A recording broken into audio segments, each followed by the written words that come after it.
दोस्तों हम लोग हैं अभी त्र्यंबकेश्वर ज्योतिर्लिंग में, जो कि महाराष्ट्र के नासिक जिले में पड़ता है।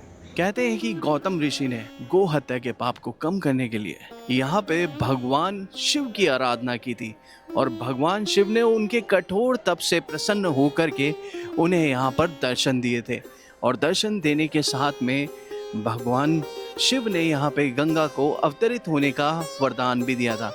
मगर गंगा ने ये शर्त रखी थी कि उन्हें भी, यानी कि भगवान शिव को भी यहाँ पर ही रहना पड़ेगा। और गंगा की इस शर्त को पूरा करने के लिए भगवान शिव ने त्र्यंबकेश्वर रूप में यहाँ पे अवतरित हुए और यहाँ पर ही रहने लगे, जिसके पश्चात गंगा भी यहाँ पे अवतरित हुई और उसे गोदावरी के नाम से जाना जाने लगा।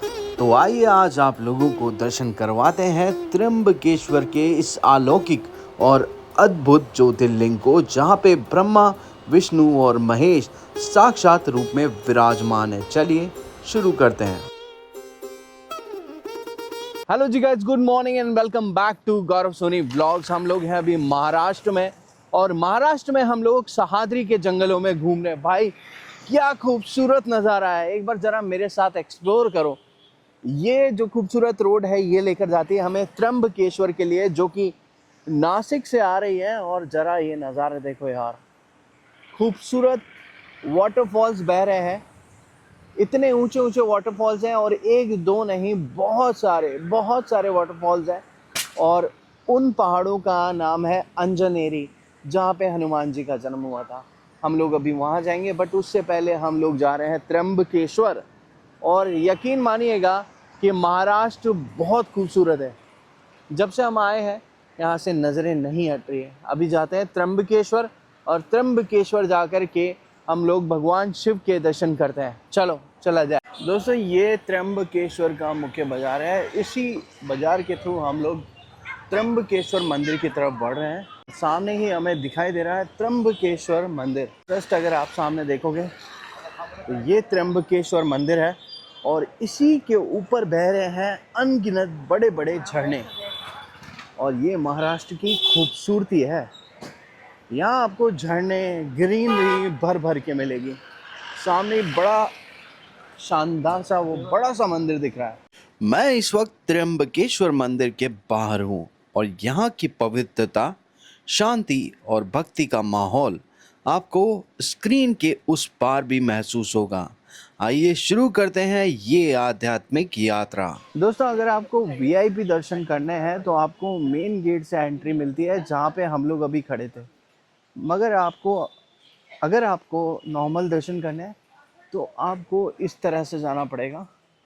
ये नॉर्मल दर्शनों की लाइन है और यहाँ से इस दीवार के सहारे से आपको मुख्य मंदिर की तरफ बढ़ना होता है। ये लगभग हर मंदिर में हो गया है, चाहे बड़ा मंदिर हो चाहे छोटा मंदिर हो। हर बड़े मंदिर में, छोटे मंदिर में यही सेम कहानी है कि यहाँ अगर आपको दर्शन करने तो वीआईपी कल्चर हो गया है। और वीआईपी कल्चर के लिए आपको दान दक्षिणा देनी पड़ती है, जो कि लमसम 200 से 500 रुपये प्रति व्यक्ति होती है। उसमें आप इतनी लंबी भीड़ से बच जाते हैं। बट मैं हमेशा ऐसी चीज़ों को अवॉइड करता हूँ और नॉर्मल लोगों की तरह ही लाइन में रख कर के दर्शन करता हूँ। तो चलो चलते हैं आगे। ये मंदिर के लिए लाइनें लगती हैं यहाँ से। और अगर आप वीआईपी हैं तो आपको किसी भी लाइन में लगने की ज़रूरत नहीं है। आप जाइए, डायरेक्ट दर्शन कीजिए। हालांकि अभी यहाँ पे इतनी लाइन नहीं दिख रही है, मगर जो नज़ारा है ना भाई, पहाड़ों से घिरा हुआ, वो अद्भुत है। दोस्तों अगर आप यहाँ दर्शन के लिए आ रहे हैं तो सुबह जल्दी पहुँचना बेस्ट रहेगा। मंदिर में कैमरा अलाउड नहीं है, इसलिए अंदर के दर्शन हम आपको शब्दों से ही करवा रहे हैं। भगवान शिव के सभी 12 ज्योतिर्लिंगों में से एक त्र्यंबकेश्वर ज्योतिर्लिंग ही एकमात्र ऐसा ज्योतिर्लिंग है जहाँ पे भगवान शिव का लिंग विराजमान नहीं है।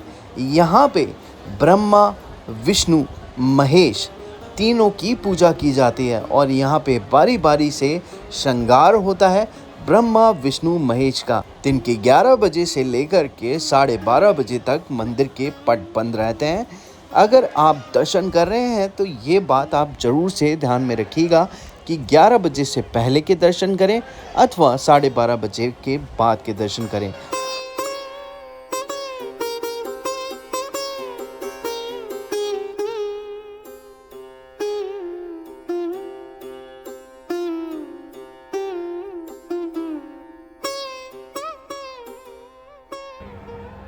त्र्यंबकेश्वर मंदिर की महिमा शिव पुराण में भी वर्णित है।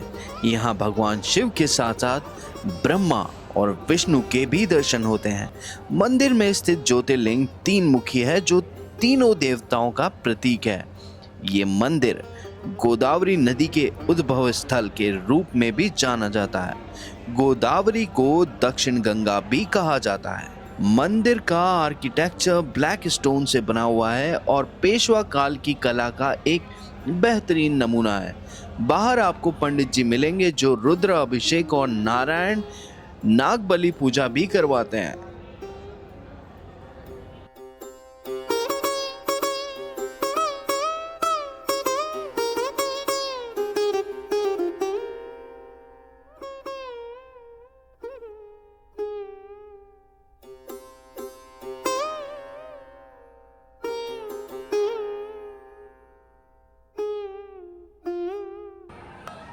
मंदिर जितना पुराना है, इसकी शैली, निर्माण शैली भी उतनी ही पुरानी है।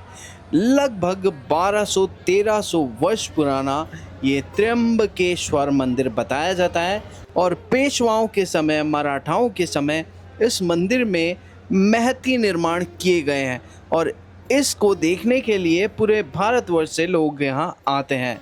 और अब हम चलते हैं बाहर की ओर और मंदिर आप लोगों को दिखाते हैं।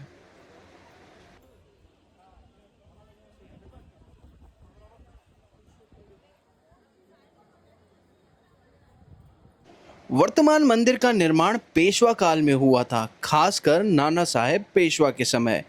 ये मंदिर सिल्हाड़ा शैली में कलात्मक रूप से निर्मित है। मंदिर का गुंबद काला पत्थर से बना है जिसमें नागफनी और त्रिनेत्र की आकृतियां बनी हुई है जो शिव के रूप को दर्शाती है। यहाँ नारायण नागबलि पूजा, काल सर्प दोष शांति और पितृदोष निवारण के लिए लोग दूर दूर से आते हैं। त्र्यंबकेश्वर में ज्योतिर्लिंग के दर्शन के समय पुरुषों को टोपी, मुख कवर हटाकर और धोती पहनकर ही प्रवेश मिलता है।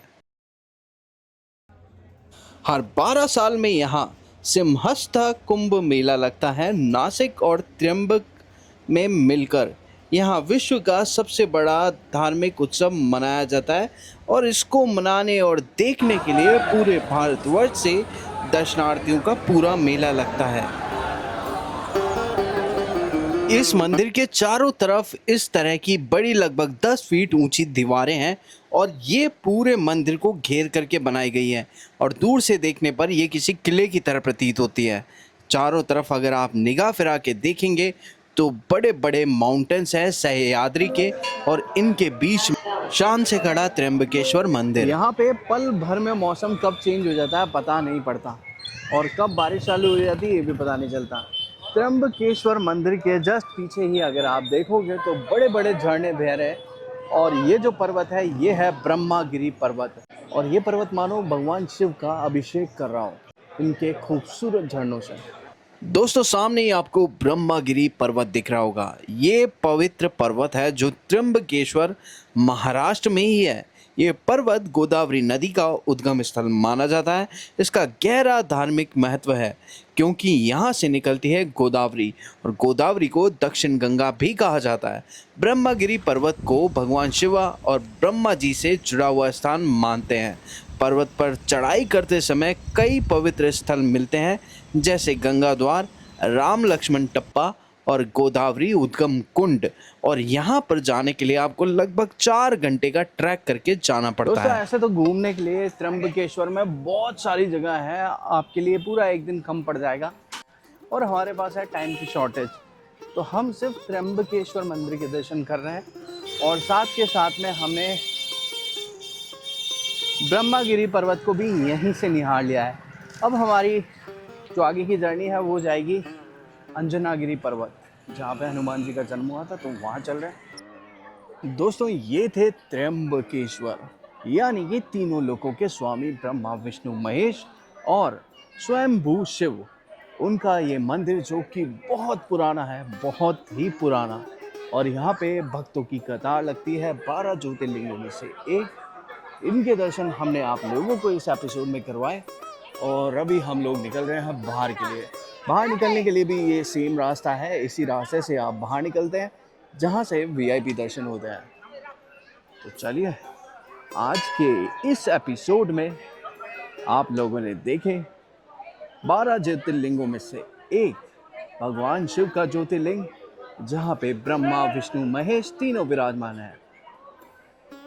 मिलते हैं आप सभी लोगों से दोबारा से नए एपिसोड में। तब तक के लिए bye bye, take care and keep supporting us.